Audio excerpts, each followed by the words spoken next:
আদম নবী কি ছিল জানেন? চাষি। চাষি কি বললো? আদম নবী চাষ করে খেত। ইদ্রিস নবী, এই এখানে দর্জির কাজ হয়, এই দর্জির কাজ হয়। তোমরা হলে কোন নবীর সুন্নত মানছো? ইদ্রিস নবী। ইদ্রিস নবী ছিলেন দর্জির কাজ করতেন। জোরে বলুন সুবহানাল্লাহ। কি বুঝতে পারছেন? মুসা নবী তিনি কি করতেন? ছাগল চড়াতেন।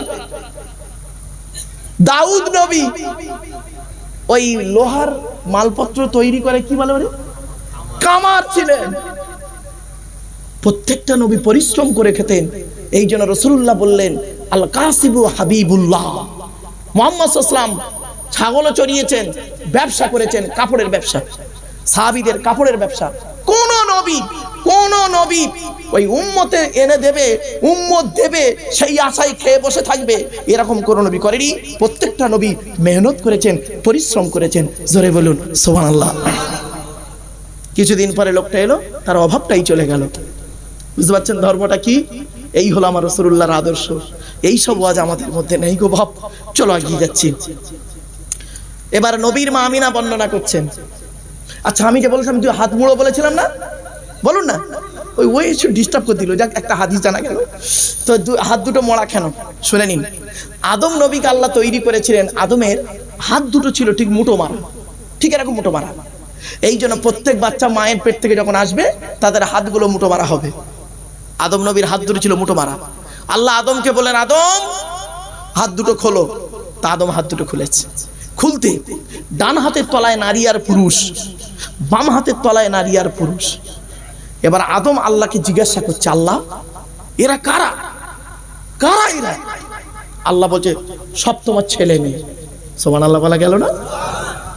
তা তখন আদম বলছে, আল্লাহ এদেরকে আলাদা করলেন কেন? ডান হাত বাম হাতের তলায় করলেন কেন? এক হাতের তলায় করলে ক্ষতি কি ছিল? আল্লাহ বলেন আদম শোনো, বাম হাতের তলায় যাদের দেখতে পাচ্ছ ওরা সব জাহান্নামী, আর ডান হাতের তলায় যাদের দেখতে পাচ্ছ ওরা সব জান্নাতি। এবার আপনি এখানে বসে বসে ভাবুন, আপনার তকদিরটা আদমের ডান হাতের তলায় না বাম হাতের তলায় কোনো গ্যারান্টি দিতে পারবেন না বাপ। কেন? দেখবেন কত মানুষ হয়েছে সারা জীবন নামাজ পড়েছে, মরণের 2 বছর আগে পাগলা হয়ে নিজের পায়খানা নিজে খেয়ে বেঈমান হয়ে মারা গেছে, হয়নি? আবার কত মানুষ আছে গো বাপ, সারা জীবন নামাজ পড়েনি, বেঈমান ছিল, কোন এক আল্লাহর ওলির হাতে হাত দিয়ে ইসলামের কালেমা পড়ে মুসলমান হয়ে আল্লাহর ওলি হয়ে কবরে গেছে। জোরে বলুন, হয়নি? মনে রাখবেন। এই জন্য এখানে বসে বসে আপনারা চিন্তা করুন, আমার তকদিরটা কোন জায়গায় আছে এখনো কেউ জানিনি। তকদিরে কিন্তু লেখা আছে। আজকের প্লাস্টিকের উপরে বসে আছেন না সব বাবা, বলুন না, হ্যাঁ এই চটের উপরে বসে আছেন। কাল মারা গেলে এই চটের নিচেই চলে যাবেন, ওই চটের নিচেই দিয়ে আসবো আপনাকে, আমাকেও। যত নাম আমাদের এই মাটির উপরে যতক্ষণ আছি, দেহতে আত্মা আছে যতক্ষণ, ততক্ষণ বিভিন্ন নামে সব লোক ডাকে। মুখ্যমন্ত্রী, প্রধানমন্ত্রী, এমএলএ, এসডি, এমপি, মৌলানা, মুফতি, হাজি, গাজী, ধনী, গরিব সব নাম। মরে গেলে প্রত্যেকে মরে গেলে একটাই নাম, কি শুনবেন? লাশ। কি বললাম? লাশ। আগে চলে গেছে বাঁশ। খারাপ ভাবে না বাবা, ভুল বললাম কথাটা? প্রত্যেক মানুষের একটাই নাম মরে গেলে। প্রধানমন্ত্রী যদি মরে যায়, রাষ্ট্রপতি যদি মরে যায়, লাশ যখন খাটিয়ায় করে নিয়ে যায় তখন কি বলে? ওই রাষ্ট্রপতি যাচ্ছে বলে কেউ? লাশ। এখানে বসে আছেন আজকে প্লাস্টিকের উপরে, নিচেই চলে গেলে একটাই নাম লাশ। তো বন্ধু, এই উপরে বসে আছেন, মাটির তলায় চলে গেলে সেটাই, সেই জায়গাটার নাম কি? নিচে চলে জায়গাটার নাম কি? কবর। কবর কটা কথা বলে জানেন? কবর 4টে কথা বলে। কটা? শুনে নেন, কবর কটা কথা বলে? 4টি। কি? 1 নাম্বার কবর বলে আমি কবর এমন একটা ঘর, আমি কবর এমন একটা ঘর, আমি দরজা জানালা ছাড়া ঘর। কি বললো? বলুন, অবশ্যই কথা বলুন না। কবর 1 নাম্বার কথা বলে, কবর বলছে আমি দরজা জানালা ছাড়া ঘর। সুতরাং আমার কাছে দরজাও নেই, জানালাও নেই, শুয়ে থাকবি, মাথার দিকে মাটি, পায়ের দিকে মাটি, ডান দিকে মাটি, বাম দিকে মাটি, তো তলায় মাটি, উপরে খালি তোর বাঁশ থাকবে, বাঁশ। কপাল যদি ভালো হয় বাঁশটা থাকবে, আর যদি বর্ষার পানিতে কবরটা ভেঙে যায় বাঁশ সমেত তোর বুকের উপরে পড়বে। ঠিক না বেঠিক? ভাবুন এখানে বসে বসে, এই ভাবনার নাম হলো ওয়াজ। 2 নাম্বার কবর বলে, আমি কবর এমন একটা ঘর, আমি সাপ বিচে পোকামাকড়ের ঘর, সাপ বিচে পোকামাকড়ের ঘর। তোর এই দেহটাকে খাবার জন্য পর্যাপ্ত পরিমাণ সাপ বিচে পোকামাকড় আমার কাছে প্রস্তুত, প্রস্তুত। আপনারা মাটি দিয়ে চলে আসেন, চলে আসার 15 দিন পরে কোনো খুলে দেখবেন একবার কি হয়, শুনে নিন। আমি ফরেনসিক ইনভেস্টিগেশন কুইজের সঙ্গে আমি জড়িত বাপ, আমার শুধু মৌলবি মনে হয় নাকি, বাস্তব কথাই সহ্য করতে পারি না, বলে ফেলি। চলেন, মানুষকে যখন মাইয়েতকে মাটি দিয়ে যখন চলে আসা হয় 6 থেকে 8 দিনের মাথায়, কদিন? 6 থেকে 8 দিনের মাথায় আপনার এই সুন্দরী দেহটার এই দাড়িগুলো গো বাপ, এই দাড়ি, গোঁফ, এই মাথার চুল, গায়ের লোমগুলো খসে খসে খসে খসে পড়ে যায়, হাতের নখগুলো খসে খসে পড়ে যায় 6 থেকে 8 দিনের মাথায়। 8 থেকে 10 দিনের মাথায় কি হয় জানেন? এই ব্রেনটাকে পচে গিয়ে কান দিয়ে, নাক দিয়ে, গাল দিয়ে গড়াতে থাকে। আর 10 থেকে 12 দিনের মাথায় কি হয়? পেটটা ফেটে যায় আর পোকায় তৈরি হয়। এই রক্ত হলো পোকা, পোকায় তৈরি হয়। আর দেহটাকে ওই 15 থেকে 20 দিনের ভিতরে আস্তে আস্তে দেহটা খেয়ে নেয়।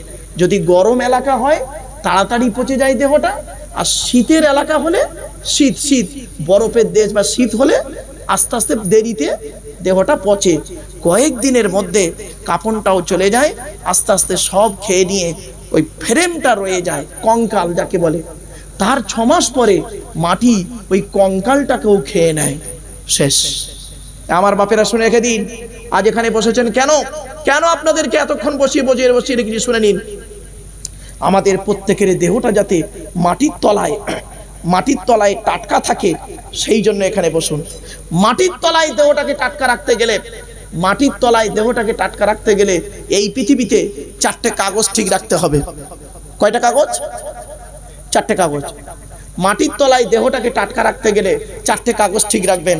এই কোরআনে আল্লাহ বলছেন আমার 2টো কাগজ লাগবে, আমার নবী বলেছেন আমার 2টো কাগজ লাগবে। আল্লাহর 2টো কাগজ আর নবীর 2টো কাগজ, এই 4টে কাগজ যার ঠিক আছে 4টে কাগজ, তার দেহটা আল্লাহ পাক মাটির নিচেই টাটকা রেখে দেবে। জোরে বলে। কয়েক কটা দেহ মাটি খেতে পারে না, শুনে নিন, কয়েক কটা দেহ মাটি খেতে পারে না। 1 নাম্বার হলো মোকাম্মাল কোরআনে হাফেজের দেহ। মোকাম্মাল কোরআনে হাফেজের দেহ মাটি খেতে পারে না, টাটকা থাকে। সর্বপ্রথম মাটির নিচেই দেহ টাটকা থাকে কাদের? শুনে নিন, নবীদের দেহ মোবারক মাটিতে টাটকা থাকে। জোরে বলুন। প্রত্যেক নবীর দেহ মোবারক মাটির নিচেই টাটকা রয়েছে। সুবহানাল্লাহ বলা গেল না?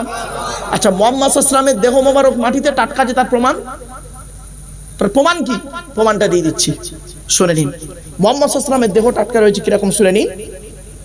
আল্লাহর নবীর ইন্তেকালের 65 বছর পর, কত বছর?